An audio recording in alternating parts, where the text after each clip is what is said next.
කොසල් රජුරන්ගේ අත බුදුරජාණන් වහන්සේ අල්ලගෙන නැතුව මේ ඉන්නේ අඟුලිමාල කියලා කිව්වනම් කොසල් රජුරන්ගේ හදවත පුපුරනවා. එච්චර ඒ නම තේජසයි. අනේ ඇඟිලි හොය හොය හිටපු කෙනා මේ හරි පුදුමයි. ඊට පස්සේ අඟුලිමාලයන් වහන්සේ දෙගොන පිණ්ඩපාතේ වඩිනවා. ඊට පස්සේ ගින්ගෙට පිණ්ඩපාතේ වඩිනකොට පින්වත්නි මිනිස්සු බය වෙලා දුවනවා. සමහර දවස්වලට පාත්‍රී අතට අරගෙන එනවා දාන්නේ නැහැ.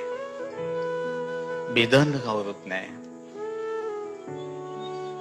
කවදාවත් බුදුරජාණන් වහන්සේට කියලා නැහැ මට දාන්නේ ලැබුණේ නැහැ කියලා. කවදාවත් කියලා නැහැ. ඊළඟට වෙන පැත්තකට ගහන ගල් පාත්‍රයට ඇවිල්ලා වදිනවා. පාත්‍රේ කැඩෙනවා. සිවුර ඉරෙනවා. ඔළුව පැලෙනවා. ජීවිතේටම එකම දවසක්වත් බුදුරජාණන් වහන්සේටවත් ළඟ ඉන්න ස්වාමීන් වහන්සේ නමකටවත් කියලා නෑ මට කරදරයි කියලා. කවදාවත් තමන්ගේ දුක කියලා නෑ.